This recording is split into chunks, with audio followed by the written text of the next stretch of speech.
महाकारुणिक तथागत सम्यक संबुद्ध तथागतांचा सद्धम्म तथागतांचा पावन पवित्र भिक्खू संघ या तीन रत्नाला प्रथम त्रिवार अभिवादन। ज्यांच्यामुळे आपणा सर्वांना हे तीन रत्न लाभले, हे सुखाचे दिवस आले, ज्यांच्यामुळे आपले सारे विघ्न टळाले, असे बोधिसत्व डॉक्टर बाबासाहेब आंबेडकर यांच्या समग्र धम्मक्रांतीला शेवटच्या श्वासापर्यंत समर्पित राहतो। ज्यांनी बाबासाहेबांच्या नंतर खऱ्या अर्थाने भारत देशामध्येच नव्हे तर संपूर्ण विश्वामध्ये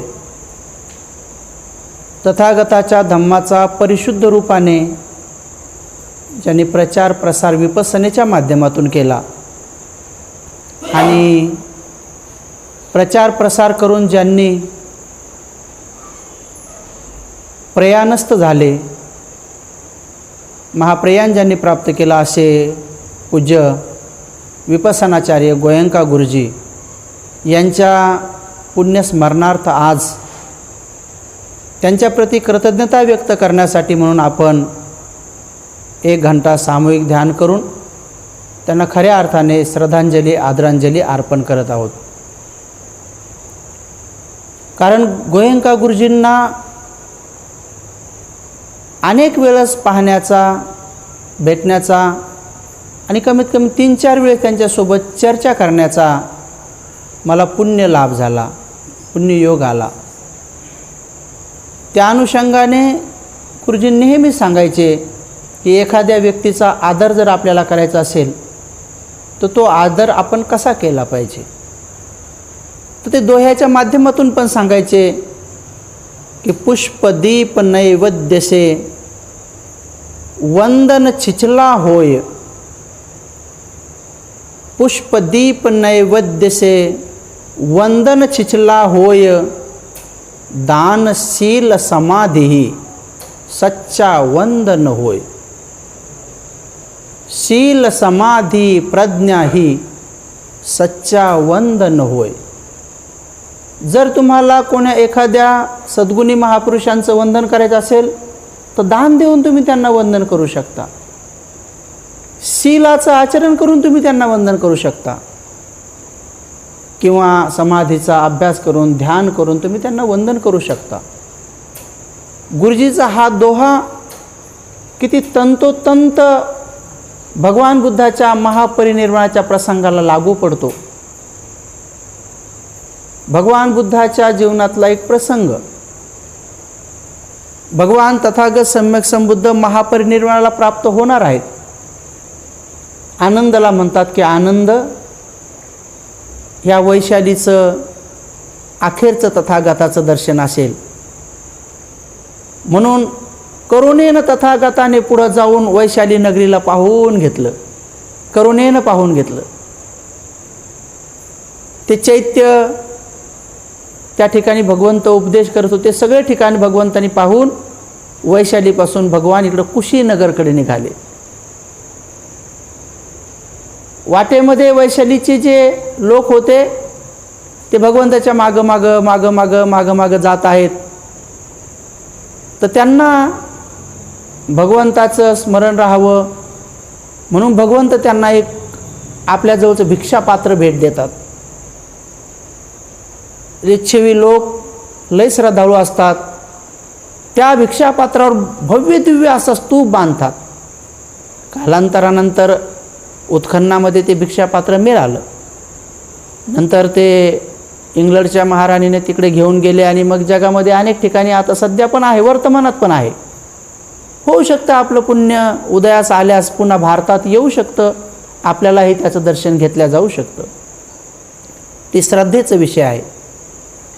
पण जेव्हा भगवान आनंदाला घेऊन गेलेत, घोषणा केली आहे, एका पौर्णिमेलाच घोषणा केलेली आहे की आनंद आजपासून 3 महिन्यानंतर तुझे तथागत, तुझे शास्ता, तुमचे भगवान महापरिनिर्वाणाला प्राप्त होतील।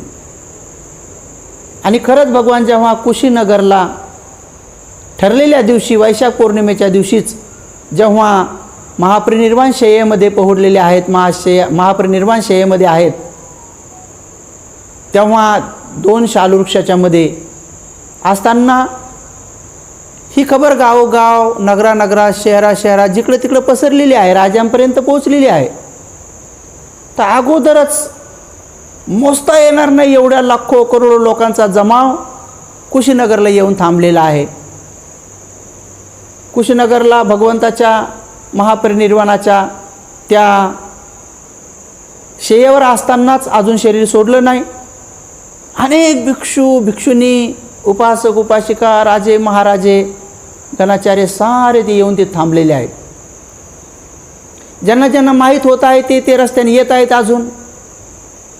अशामध्ये एका नगरामध्ये राहणारे, नगराच्या आश्रयाने जंगलात राहणारे काही भिक्षू आपल्या शास्ता लवकरच शरीर सोडणार आहेत ही खबर मिळता क्षणी सगळे कामं सोडून तिकडे निघाले. भरपूर भिक्षू निघाले. रस्त्यात जाता जाता जाता एक भिक्षू त्यांच्यासोबत न जाता रस्त्यातून, अर्ध्या रस्त्यातून असतो, एका झाडाखाली जाऊन बसतो. बाकी सगळे भिक्षू त्याच्याकडे पाहतात, तेही थांबतात आणि त्याला जाऊन विचारतात की तू का थांबला?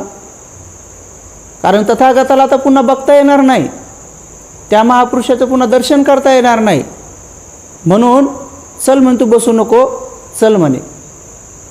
पण तो भिक्षू काही एक बोलत नाही, तो मांडी घालून बसला, ध्यान करत बसला. ते भिक्षू त्याला खूप विनंती करतात, अरे त्या तथागतामुळंच आपल्याला हे चिवर प्राप्त झालेलं आहे.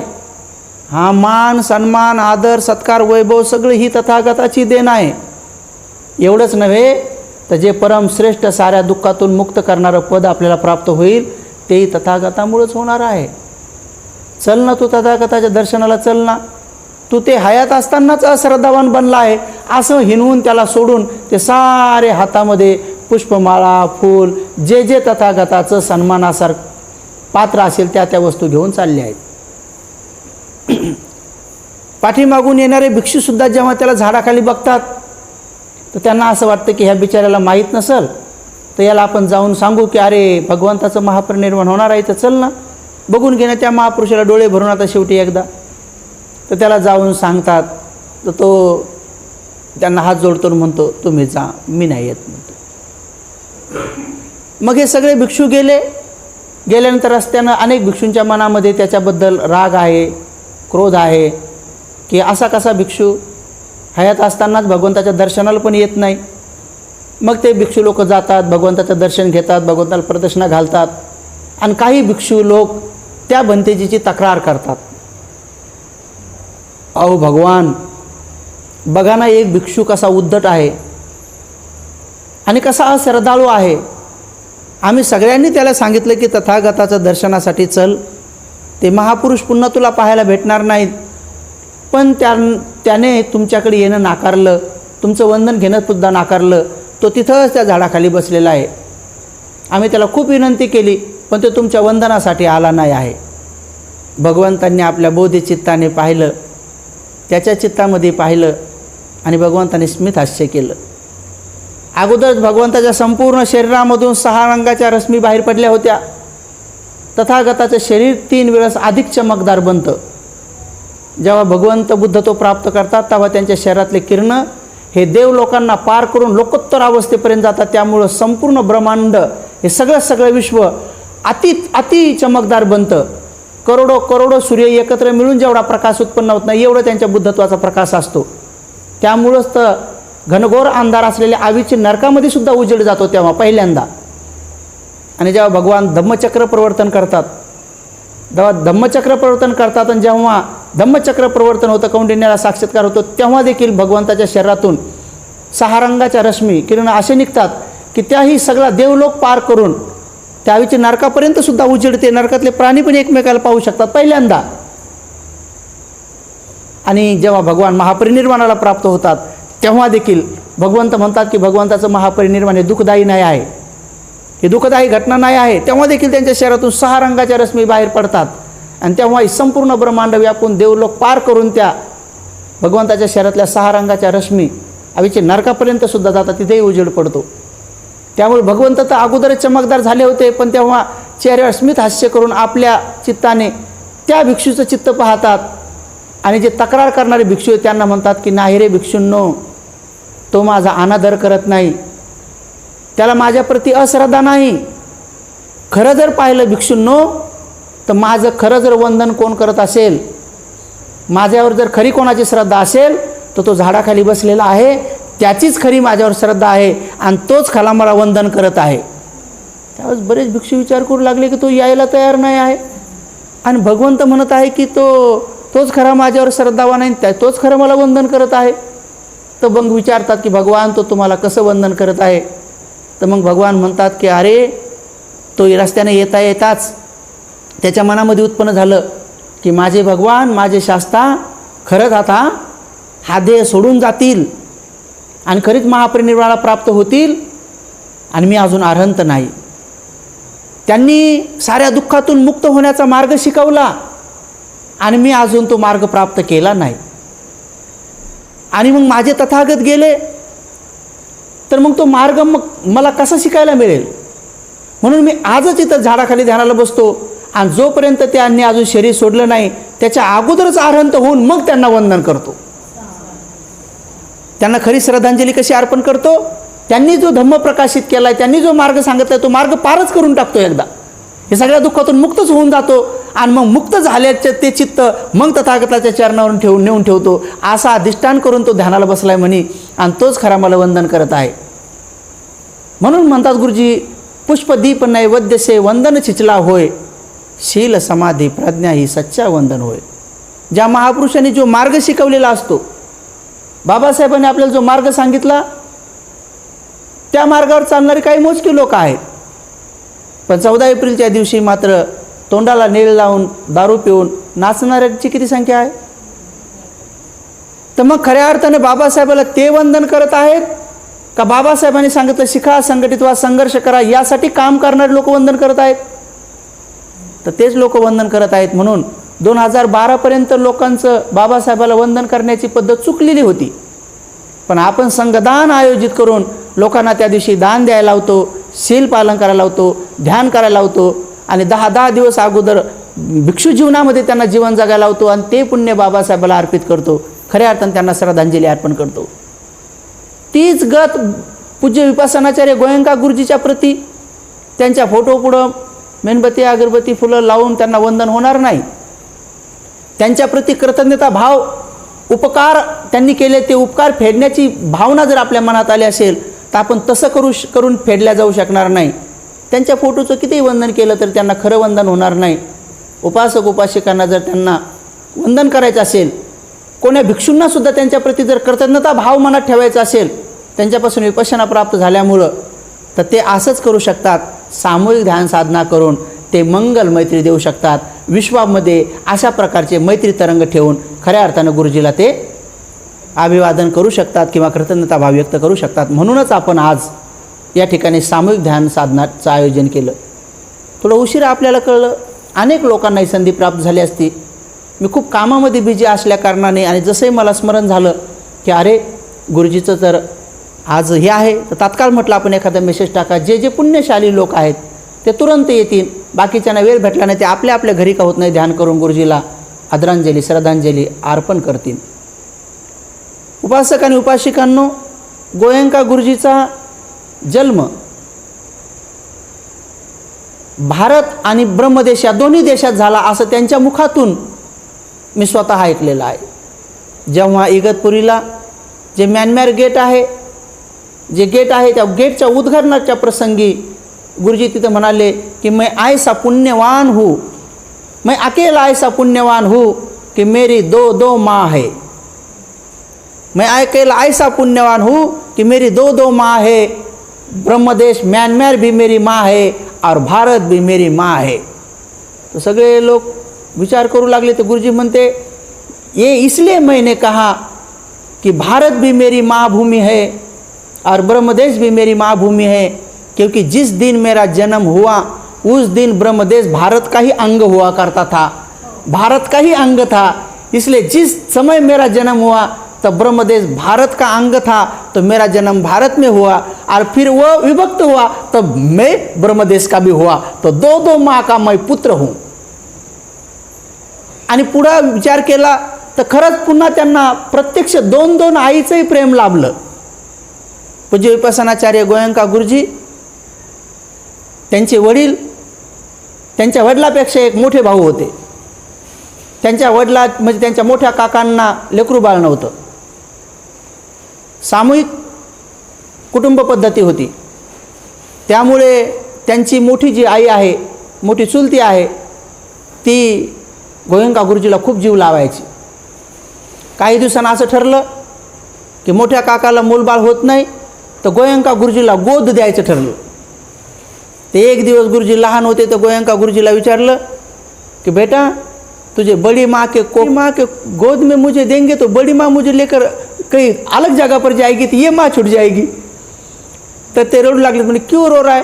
तो बोलता है मुझे बड़ी माँ भी प्यारी है, मुझे ये छोटी माँ भी प्यारी है, मुझे दोनों माँ भी चाहिए. तर घरचे लोक समजून सांगतात की बेटा, गोदमध्ये द्यायचं म्हणजे हे कुठं जाणार नाहीत, आपण इथंच राहणार आहोत. फक्त एक विधी आहे, आजपासून गोदमध्ये दिल्यानंतर तू बड़ी माँ का पुत्र. म्हणे मग कल से मैं इस माँ को माँ नहीं कहूँ क्या? नहीं, इसको भी तू माँ कह सकता है बोले. लहानपणी गुरुजी मग त्या आईला सुद्धा, मग गुरुजी खुश झाले. अरे मैं ऐसा पुण्यवान पुत्र हूँ कि किसी को एक माँ का प्यार मिलता है. अरे एक माँ का प्यार तो पूरे विश्व भर से बढ़कर होता है, मुझे तो दो दो माँ का प्यार मिलने वाला है, तो मैं बड़ा पुण्यशाली हूँ. म्हणून गुरुजी खुश झाले. गोदमध्ये दिल्यानंतर मग दोन दोन आईचं प्रेम. जेलमध्ये त्या आईपेक्षाही जास्त ती मोठी आई जीव लावणारी. लहानपणी गुरुजीला खेळण्याची सवय होती. ब्रह्मदेशाच्या मध्यभागी जन्म झाला. ह्या महापुरुषांचा जन्म नेहमी देशाच्या मध्य ठिकाणी होत असतो. बुद्धाचा जन्मसुद्धा संपूर्ण जगाच्या मध्य ठिकाणी होत असतो. असं एका साईडला बुद्ध जन्माला येत नाहीत. तर बुद्ध जन्माला आले लुंबिनी वनामध्ये. लुंबिनी वन हे सगळ्या जगाचं मध्य केंद्र आहे. जसं आपल्या शरीराचं मध्य केंद्र नाभी आहे. जसं नाभीकून आपण हा हात लांबा केला इकडे उजवा आणि मोजला, डावा हात मोजला, पायाकडे मोजलं, डोक्याकडे मोजलं, तर समान त्याची लांबी रुंदी भरते. म्हणून आपली नाभी जसे मध्य केंद्र आहे, तसं लुंबिनी वन हे संपूर्ण जगाचे नाभी केंद्र आहे, मध्य केंद्र आहे. आणि तिथं सिद्धार्थ गौतमाचा जन्म झाला. कारण ते संपूर्ण विश्वाचे असतात बुद्ध. बुद्ध कधी असे एका साईडला कोपऱ्या बिपऱ्यात जन्माला येत नाहीत, ते मध्य ठिकाणी जन्माला येतात. आणि जे लोक बोधिसत्वाच्या पारमिता पूर्ण करतात, धम्मामध्ये परिपक्व आचरण करतात, त्यांचाही जन्म मध्य ठिकाणी होतो. की जसं बाबासाहेबाचा जन्म हा मध्य प्रदेशात झाला. मध्य प्रदेश म्हणजे मध्यच आहे ना तो भारताचा. महू हे मध्य प्रदेश आहे. आणि म्हणून बाबासाहेबसुद्धा मध्य ठिकाणी जन्माला आले. तसं गोयंका गुरुजीसुद्धा ब्रह्मदेशाच्या मध्य ठिकाणी जन्माला आले. व्यापार व्यवसायाच्या निमित्ताने त्यांचं संपूर्ण परिवार भारतातूनच गेलेलं होतं. आणि त्या ठिकाणी त्या पवित्र देशामध्ये बसल्यामध्ये कट्टर सनातनी हिंदू परिवार होतं. रामायण महाभारत कृष्ण यांच्या घरामध्ये सदोती आरत्या चालत होत्या. गुरुजीला लहानपणातच हे सगळे वेद, वेदांग, उपनिषद हे सगळे वाचण्यात आले होते. पण लहान असताना गुरुजी जेव्हा ब्रह्मदेशात तिकडे जन्मले आणि खेळू लागले, तर साहजिकच ब्रह्मदेशातल्या पोरांसोबत खेळायचे. आता ब्रह्मदेश सगळा बुद्धिस्ट देश, सगळा विपश्य देश, असं मनुष्याचे मुलं मुली आहेत की त्यांना कमीत कमी आपला एखादा तरी जन्म दिसतो पाठीमागचा. एवढे ध्यानात पकलेले आहेत. एवढा पवित्र देश आहे. बाकी भिक्षू लोक तर कोणकोणत्या पातळीवर असतील याचं सांगू शकत नाही. 84,000 गाथा पाठ असलेले तिथं शेकडो भिक्षू आहेत. पूर्ण 84,000 गाथा पाठ असलेले त्या देशामध्ये गुरुजी खेळायचे. तर तिथलं खेळणंसुद्धा नम्रतेचं आहे. खेळणंसुद्धा नम्रतेचं आहे. असं एकदम आबडधोबड नाही अंगावर चिखल फेकण्याजोगं. आपल्या देशात तर खेळणं असं चिखलच फेकायसारखं आहे. कधी कोण कोणाच्या अंगावर चिखल फेकन याचं काही मेळच नाही. तर नाही तर कोण फुफुट्यात लोळण. आणि घरचे लोक म्हणतील अरे आमचं पोरगं कुठे ते म्हणते मीच तो आहे ना, ओळखूच येत नाही पोरं आजकाल असे आहे का नाही. गटरात लोळून आले फुफुट्यात तर ओळखूच येत नाहीत. तर अशा रीतीनं गुरुजी जेव्हा खेळायचे तर ब्रह्मदेशामध्ये भिक्षूंची अशी लाईन चालते. हजारो भिक्षू सकाळी भिक्षाटनाला जातात. तर जेव्हा भिक्षू भिक्षाटनाला जात होते तेव्हा बाकी सगळे ब्रह्मदेशातले बुद्धाचे अनुयायी असले ते लहान लहान पोरं हात जोडून लगेच संघं शरणं गच्छामी म्हणून उभं राहायचे. तर गुरुजीसुद्धा त्यांच्यासोबत खेळता खेळता गुरुजीसुद्धा त्यांच्यासोबत खेळता खेळता ते पण हात जोडायचे. इकडं घरचं वातावरण कट्टर सनातनी हिंदू घरचं वातावरण, त्याची मोठी आई त्यांना खेळायला घेऊन जायची. बाकीचं घरचा स्वयंपाक आधीच हे असेल तर त्यांची जी जन्मतिथी आई ती करायची, पण ही मोठी आई त्यांना खेळायला घेऊन जायची. तर गुरुजी जेव्हा खेळता खेळता भिक्खू संघाला पाहायचे तर गुरुजी असे हात जोडायचे आणि हात जोडून म्हणायचे संघं शरणं गच्छामि. तर त्यांची मोठी आई पटकन यायची, तोंड दाबायची, पदराखाली झाकायची आणि घरी घेऊन जायची. ह्या प्रसंग गुरुजीने स्वतः सांगितलेला आहे कि मेरी माँ जब संघ आता था तो ये बच्चों के साथ साथ मुझे समझता भी नहीं संघ का क्या महत्व है, क्या पूजा करनी चाहिए, फिर भी मैं बचपन से नादान से कह देता था संघं शरणं गच्छामि. तो माँ मुझे पल्लू के नीचे ढककर घर पर लेके जाती थी. तो माँ ने मुझे बचपन में ढका दिया, लेकिन आगे चलकर मुझे धर्म बुद्ध मिल गए, धम्म मिल गया, संघ मिल गया, आखिर उजागर हो ही गया, अब कहाँ ढकोगी. आता काय म्हणतो माँ को, आखिर मैं बुद्ध का शिष्य हो ही गया, धर्म के मार्ग पर चल ही गया, संघ का अनुयायी बन ही गया, अब मुझे कहाँ ढकोगी रे. और वो भी बन गई, बोले वो भी विपस्सी बन गई, वो भी बुद्ध की शिष्य बन गई. तर बचपन गुरुजीचं कळत नकळत का होत नाही, पण पवित्र त्या देशात राहिल्यामुळं बुद्ध धम्मसंघाचे गुणगान त्यांच्या हातून होत गेले. ही प्रथम त्यांच्या जीवनाची सुरुवात असेल. पण गुरुजी गोयंका गुरुजीच्या घरी सदोदित नेहमी भदंत आनंद कौशल्यांजींचा वास होता. भदंत आनंद कौशल्यांजी नेहमी त्यांच्या घरी जायचे. अनेक लोक म्हणतात की बाबासाहेबांना विपස්සना मान्य नाही, पण अनेक लोकांना हे माहीत नाही की बुद्ध आणि त्यांचा धम्मग्रंथ हा ग्रंथ इंग्रजीत बाबासाहेबांनी लिहिला, पण त्याचं ट्रान्सलेशन हिंदीमध्ये भदंत आनंद कौशल्यांजींनी केलं. बाबासाहेबांच्या सगळ्या ग्रंथाला रेफरन्स आहेत, पण बुद्ध आणि त्या धम्मग्रंथाला रेफरन्स नाही दिले बाबासाहेबांनी. बाबासाहेबांना तेवढा वेळ नव्हता. पण ते काम पूर्ण रेफरन्स देण्याचं काम भदंत आनंद कौशल्यांजींनी केलं त्यांच्यानंतर. तर ते जास्तीत जास्त काम कुठं झालं, गोयंका गुरुजीच्या घरी झालं. हा बुद्ध आणि त्याचा धम्मग्रंथ जास्तीत जास्त गोयंका गुरुजीच्या घरी ट्रान्सलेट झाला ब्रह्मदेशामध्ये. अनेक लोकांना हे माहीत नाही की ह्या गोयंका परिवारांचं बौद्ध धम्माच्या प्रचारात किती मोठं योगदान आहे. कारण गुरुजी भंतेजी जर ट्रान्सलेट करत असतील तर त्यांच्या आंघोळीची व्यवस्था असेल, त्यांच्या चिवर धुण्याची व्यवस्था असेल, त्यांच्या अल्पोपहाराची व्यवस्था असेल, भोजनाची असेल, गिलानपच्चयाची व्यवस्था असेल, हे सारं ते परिवार श्रद्धेनं करत होतं. आणि मग भंतीजीला एनर्जी उत्पन्न झाल्यानंतर भंतीजी ते ट्रान्सलेट करत होते. आपल्याला तर ती संधी प्राप्त झाली नाही कोणाला. आणि इकडे तरी बाबासाहेबाचे भक्त आहे. गोयंका गुरुजीने पूर्ण जीवनभर बौद्ध धम्माचा प्रचार आणि प्रसार केला, पण तरी अजून अनेक लोकांना त्याची माहिती नाही आहे. मी गुरुजीला जेव्हा प्रत्यक्ष भेटलो, लवकरच माझी एक व्हिडिओ येईल की विपස්සनाचार्य पूज्य गोयंका गुरुजीला जर भारतात कोण पाठवलं असेल तर ते बाबासाहेबांनी पाठवलेले असे स्वतः गुरुजीच बोललेले आहेत. हे प्रत्यक्ष मी माझ्या कानानं ऐकलेलं आहे. डॉक्टर सोनी नावाचे सद्ग्रस्त आहेत जे भारतातले आहेत, पण ते ब्रह्मदेशात जाऊन बसले. आणि 6वी संगीती जेव्हा सुरू होती तेव्हा 6वी संगीतीला हजारो भिक्षू आमंत्रित केले होते. तेव्हा भारतामधून बाबासाहेबसुद्धा आमंत्रित होते. भारतामधून बुद्ध रक्षिता नावाचे भंतेजी बंगलोरवाले ते पण आमंत्रित होते, पण ते भिक्षू होते. आजपर्यंत जगामध्ये जेवढ्या संगीत्या झाल्या त्या एकाही संगीतीमध्ये ग्रस्त व्यक्तीला बोलवलेलं नव्हतं. पहिल्या संगतीला स्वतः राजा होता, अजातशत्रू राजा होता स्वतः, पण तरी राजाला संगीतीमध्ये बोलण्याचा अधिकार नव्हता. दुसऱ्या संगीतीला सुद्धा राजा होता स्वतः, पण तरी राजाला काला अशोक तरी त्यांना बोलण्याचा अधिकार नव्हता. तिसऱ्या संगीतीला सम्राट अशोक होते, पण तरी त्यांना बोलण्याचा अधिकार नव्हता. चौथ्या संगीतीला कनिष्क होते राजा, तरी त्यांना बोलण्याचा अधिकार नव्हता. 5व्यामध्ये सुद्धा म्यानमारचे राष्ट्रपती होते, पण तरी त्यांना बोलण्याचा अधिकार नव्हता. आणि 6व्या संगीतीला असं काय घडलं की जगाला बाबासाहेबाला आमंत्रित करावं लागलं. ते ग्रस्त असून सुद्धा बाबासाहेबाला बोलावं लागलं. तर इथंच आपण पाहिलं पाहिजे की भविष्यवाणी पूर्ण होणार होती. कारण गोयंका गुरुजीनं सांगितलं हे की त्रिपिटकामध्ये असं वर्णन आहे की 2500 वर्षपर्यंत बौद्ध धम्म या भारतात टिकून राहणार नाही, पण म्यानमारमध्ये सुवर्णभूमीमध्ये 2500 वर्ष टिकून राहील. आणि बरोबर 2500 वर्ष पूर्ण झाले की 2500 वर्षांनी पुन्हा भारतात जाईल. आणि खरंच 1954 आणि 55 वर्ष हे गौतम बुद्धाच्या शासनाचं 2500 वर्षाचं शेवटचं वर्ष आहे. 1954-55ला बरोबर 2500 वर्ष पूर्ण झाले. आणि बघा कसा संयोग जुटून आला. 6व्या संगीतीचं काम सुरू झालं. 2-3 वर्ष चाललं ते. 54 पासून ते 56 पर्यंत चाललं. आणि बाबासाहेबाला बरोबर तिथं आमंत्रित करतात आणि बाबासाहेब सुंदर पद्धतीने स्पीच देऊन त्या 6व्या संगीतीत सन्मानपूर्वक बाबासाहेबांना जेव्हा बोलावतात तेव्हा बाबासाहेबाला डॉक्टर सोनीच्या घरी ठेवतात मांडले शहरामध्ये. डॉक्टर सोनीचं घर हे 2-4 मजल्याचं आहे, पण बाबासाहेबाला वर चढता येत नव्हतं म्हणून खाली ठेवलं होतं. बाबासाहेबाची व्यवस्था केली होती. आणि तेव्हा तिथं गोयंका गुरुजी बाबासाहेबाला भेटायला गेले होते असं गोयंका गुरुजी सांगतात. तेव्हा तिथं सयाजी उबाकीन गुरुजी पण होते. म्हणून बाबासाहेबांची गोयंका गुरुजीची भेट झाली मांडले शहरामध्ये.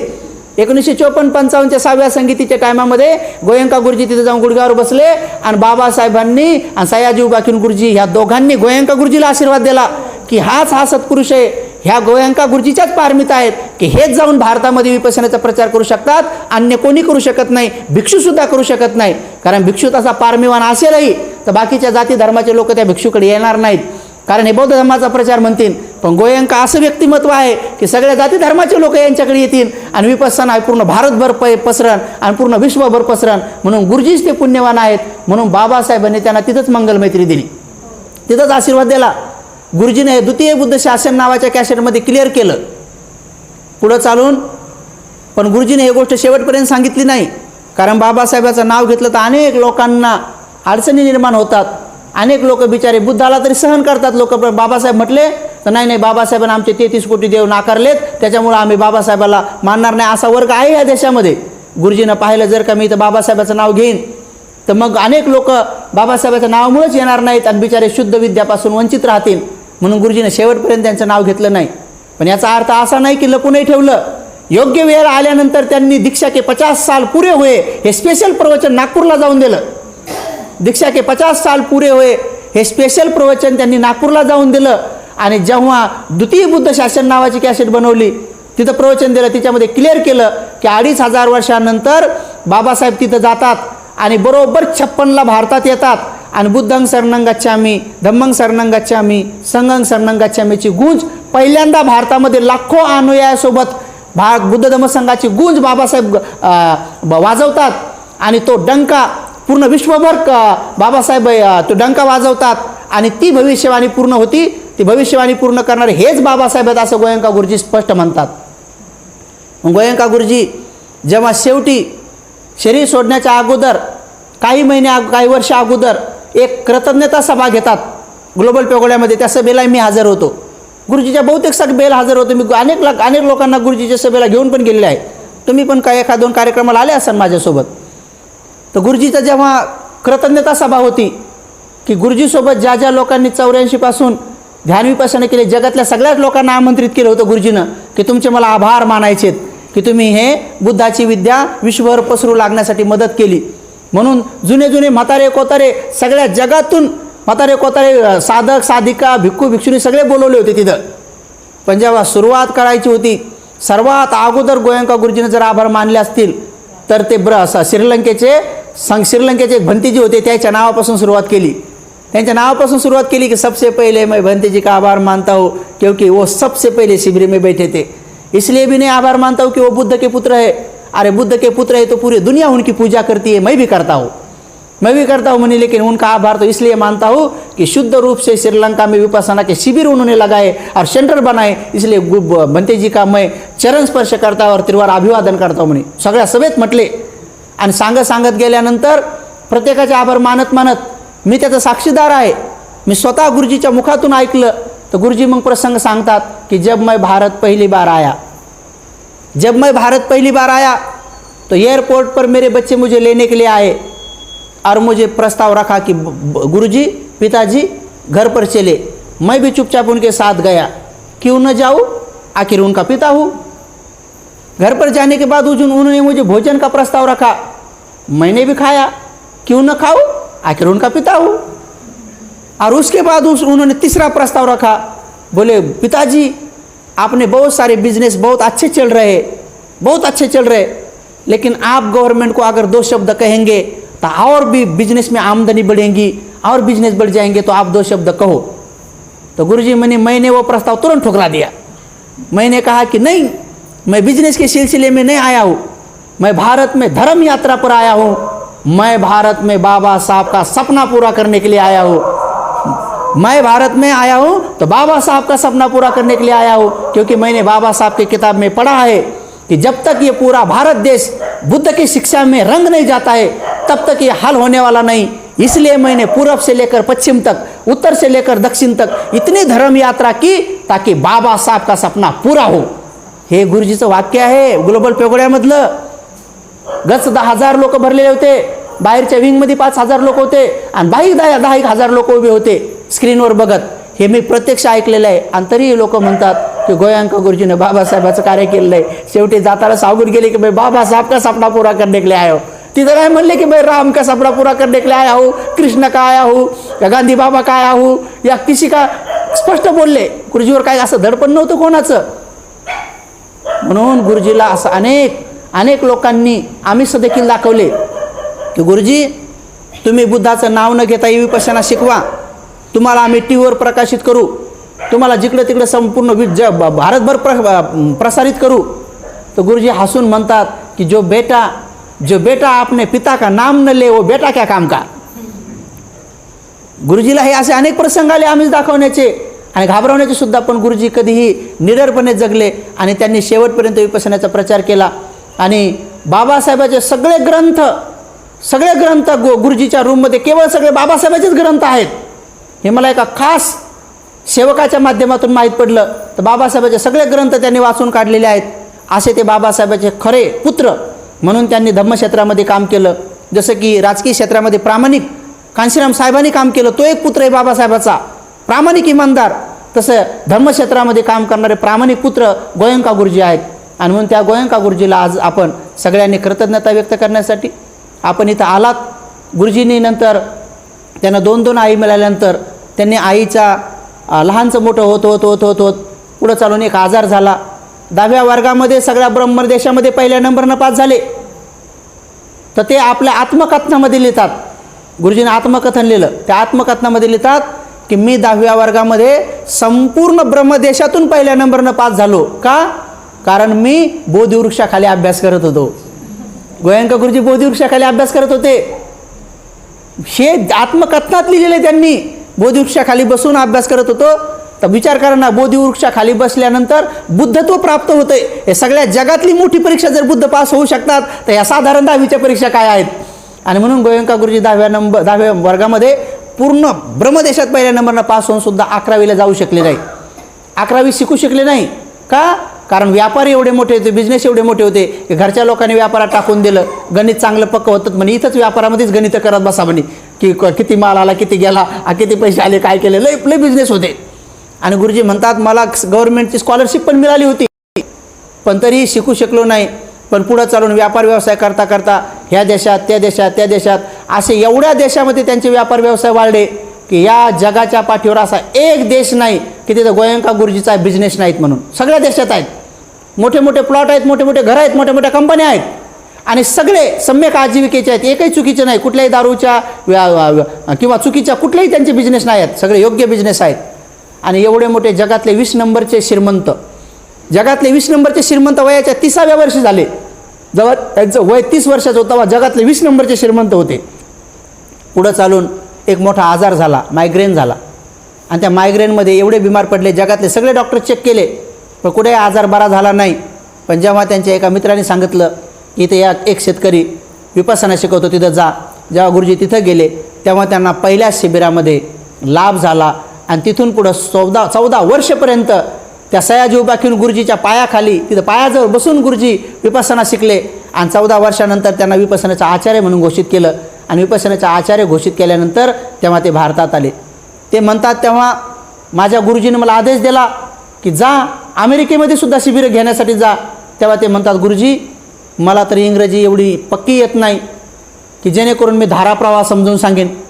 थोडीफार तर येते पण धाराप्रवाह कसं समजून सांगा म्हणे, इंग्रजी येत नाही म्हणे. तर सयाजी उभा घेऊन गुरुजी म्हणतात कि तू थोड़ी जा रहा है, धर्म जा रहा है, तू थोड़ी जा रहा है, ऐसा मत सोच कि तू जा रहा है, अरे तू तो खाली प्रतिनिधि है, तेरे साथ धर्म जा रहा है बेटा, जा सब कुछ धर्म करेगा. तो गुरुजी म्हणतात मी ते सयाजी उभा घेऊन गुरुजीची मैत्री घेऊन तो धम्माच्या शब्दाचा विश्वास घेऊन मी खरंच अमेरिकेत गेलो. आणि पहिल्या शिबिरात जेव्हा शिकवणं सुरू केलं तर कसा धाराप्रवाह इंग्रजी सांगितला माझं मलाच कळलं नाही म्हणे, खडाखडी इंग्रजी आली म्हणे. नंतर गुरुजी इतकी सुंदर इंग्रजी समजून सांगू लागले, एवढ्या सुंदर पद्धतीने त्यांनी धम्म शिकवला की जगाच्या पाठीवर जिकडे तिकडे त्यांनी विपश्यना ही पोहोचवली, बुद्धाची वाणी पोहोचवली, बुद्धाची शुद्ध विद्या पोहोचवली. अनंत उपकार आहेत त्या महापुरुषाचे, अनंत उपकार आहेत. आणि अशामध्येच एकदा विदेशामध्ये शिबिरं घेता गोयंका गुरुजी त्या फॉरेनच्या लोकांमध्ये जायचे. तर मुलं आणि मुली, महिला पुरुष सगळे बसायचे. 20-20 मिनटंपर्यंत सुट्टी असायची. कधी शिर्डी नव्हती तेव्हा. तर काही विदेशातल्या पोरी गुरुजीकडे यायच्या आणि गुरुजीकडे येऊन प्रश्न विचारायच्या. गुरुजी त्यांची उत्तरं द्यायचे. तर काही येऊन म्हणायच्या, गुरुजी काल ध्यानाला बसला असताना मला माझा पुनर्जन्म दिसला. तो गुरुजी म्हणायचे, अच्छा हुआ बेटी, दिखा ना, अच्छी बात है, अभी इस जन्म में काम कर, अच्छा कर, असं म्हणायचे. तो काही पोरी येऊन म्हणायच्या की गुरुजी मला माझा पुनर्जन्म दिसला आणि मागच्या जन्मात तुम्ही माझे पती होते. आता असे म्हटले की गुरुजी डचकूनच जायचे. अरे बापरे, इथं कठीणच काम झालं. आता विपश्यनेचा प्रचार करू तर कसा करू. आणि सगळ्या फॉरेनच्या पोरी, गोऱ्या गोमट्या पोरी आणि सगळं त्या पोरीचं एकदम मोहोळ गुरुजीच्या बाजूला येऊन बसायचं. आणि गुरुजी ध्यानामध्ये पक्के. मग गुरुजीने ही गोष्ट हळूच आपल्या आईला सांगितली. कोणत्या आईला सांगितली?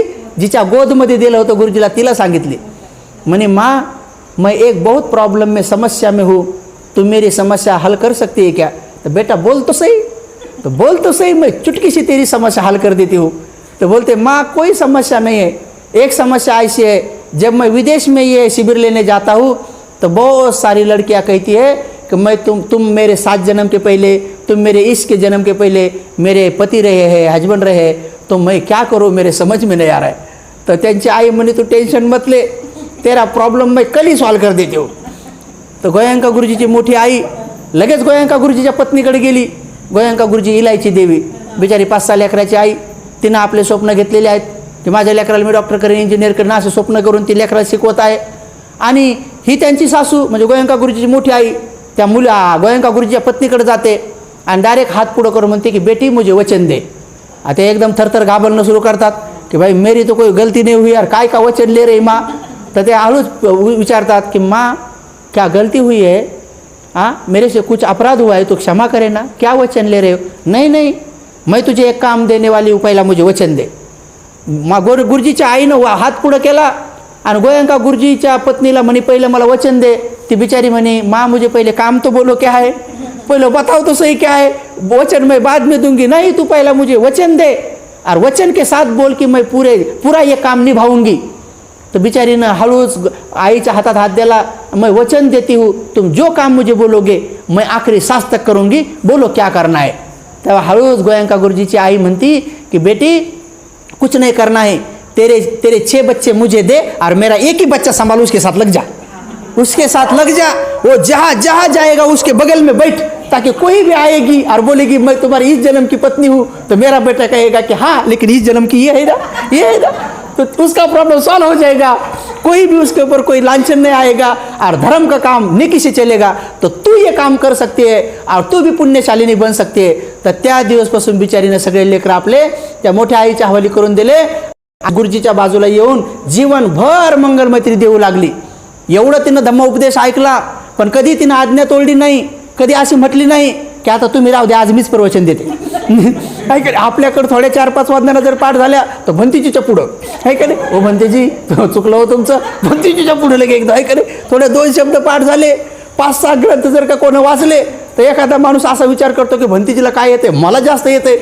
आता विचार करा, जगातलं एवढं मोठं तत्वज्ञान ज्यांचं की सगळं पाठ आहे, महाभारत रामायण हे पासून सगळे वेदांग सगळं पाठ आहे, त्या पूज्य गोयंका गुरुजीनं किती प्रवचनं दिली असतील आणि त्या माऊलीनं किती ऐकले, पण कधीच ती माऊली म्हणली नाही की तुम्ही जर थकले बिकले तर थोडंफार मी सांगते, नाही तर आजच्या दिवस राहू द्या, मला बी कधी बोलू द्यायचा जरा, असं कधीच म्हणली नाही. मुक्कीच बसली ध्यान करत ती माऊली.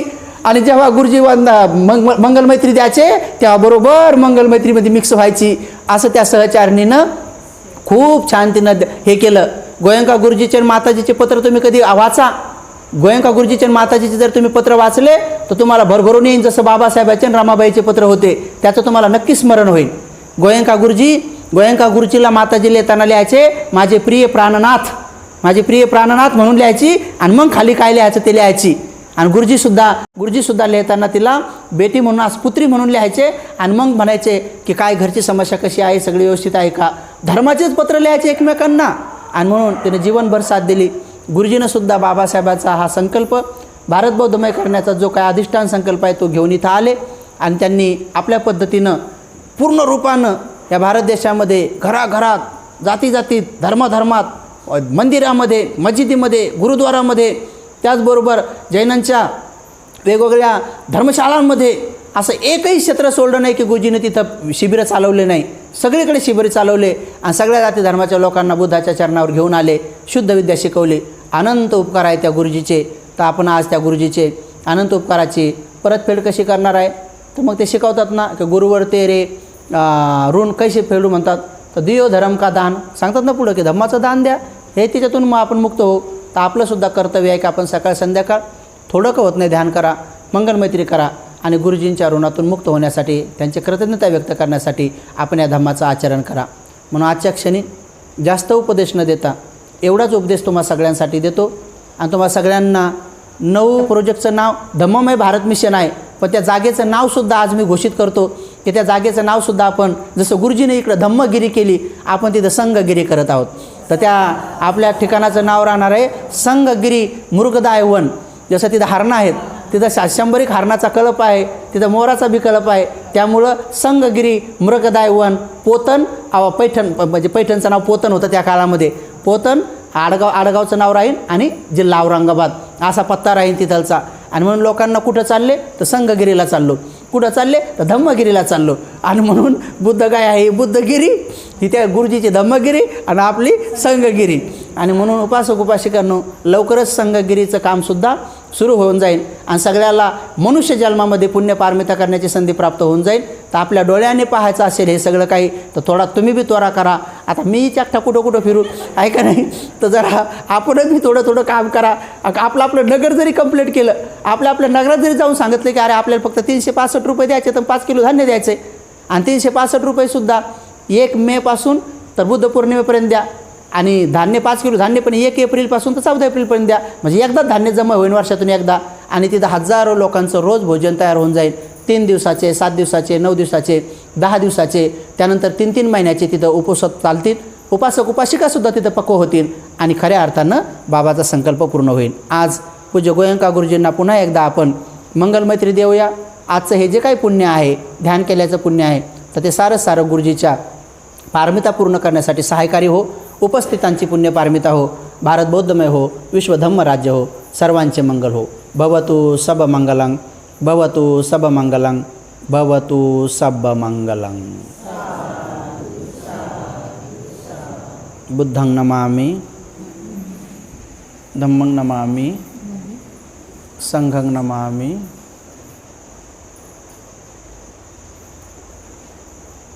हात जोडून बसा.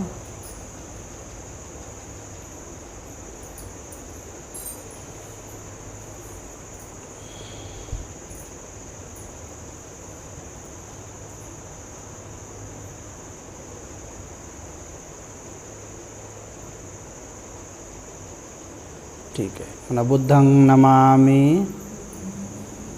धम्मं नमामि, संघं नमामि.